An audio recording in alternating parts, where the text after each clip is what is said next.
मुंबई पालिका आणि भूमी अभिलेख अधिकाऱ्यांना हाताशी धरून मड आणि मालवणी परिसरातील मूळ नकाशांमध्ये खाडाखोड करून सीआरझेड क्षेत्रामध्ये अवैध बांधकाम करण्यात आली आहे। या संदर्भातील चौकशी समितीची व्याप्ती वाढवण्यात आली आहे। 3 महिन्यात चौकशी अहवालावर कारवाई करण्याचं आश्वासन महसूल मंत्री चंद्रशेखर बावनकुळे यांनी विधानसभेमध्ये दिलं। या प्रकरणी गेल्याच आठवड्यात अधिकारी कर्मचाऱ्यांसह 19 जणांना अटकही झाल्याचं समोर येत आहे। तर काय नेमका हा घोटाळा आहे बघूयात ग्राफिक्सच्या माध्यमातून। मालाडच्या एरंगळ मड आयलंड वर्सोवामध्ये सीआरझेड घोटाळा। मूळ नकाशामध्ये खाडाखोड करून सीआरझेड क्षेत्रात अवैध बांधकाम केलं गेलंय। 884 नकाशांपैकी 165 नकाशांमध्ये खाडाखोड करून अवैध बांधकाम केलं गेलंय। 320 पैकी 21 मिळकतींवर पालिकेकडून चुकीची परवानगी मिळालेली आहे। 299 मिळकतींवर परवानगी घेतलेली नाहीये।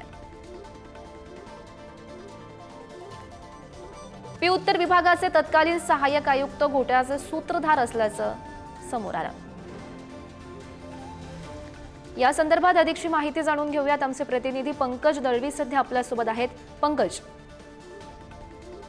मड मालवणी असेल किंवा मारवे असेल, इरंगळ गाव असेल, हे समुद्राच्या बाजूला असलेली सगळे हा भाग आहे, गावं आहेत आणि या गावांमध्ये सीआरझेडचं उल्लंघन झाल्याचं स्पष्टपणे दिसून येत आहे। मात्र हे उल्लंघन कसं झालं तर अधिकारी आणि तिकडचे जे अनधिकृत बांधकाम करणारी होती लोक यांच्या संगनमतानं या सगळ्या गोष्टी झालेल्या आहेत। मूळ नकाशा असतो त्या नकाशामध्ये फेरफार केले, नकाशामध्ये फेरफार केल्यामुळे सीआरझेड कायद्याअंतर्गत ती जमीन येत नाही असं दाखवलं गेलं आणि त्याच्यानंतर तिकडे अनधिकृत बांधकाम केलं गेलं।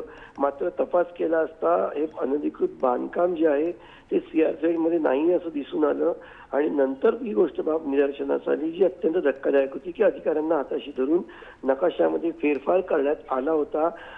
त्याचा काही अधिकाऱ्यांवरती कारवाई करण्यात आलेली आहे।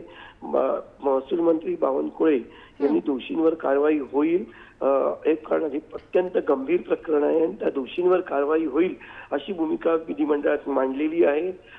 खरं तर ज्या अधिकाऱ्यांनी हे सगळे प्रकार केले त्याचा खरा सूत्रधार कोण आहे, सहाय्यक आयुक्त आहेत, त्याच्यासोबत आणखीन त्याचं काही वर्दस्त आहे का, या सगळ्या गोष्टींचं चौकशी जी आहे चौकशी समिती करते आणि 3 महिन्याच्या आत चौकशी अहवाल सादर होऊन संबंधितांवर कठोर कारवाई केली जाईल असं आश्वासन बावनकुळे यांनी दिलेले आहे महसूल मंत्र्यांनी। नक्कीच पंकज, धन्यवाद दिलेल्या सविस्तर माहितीसाठी।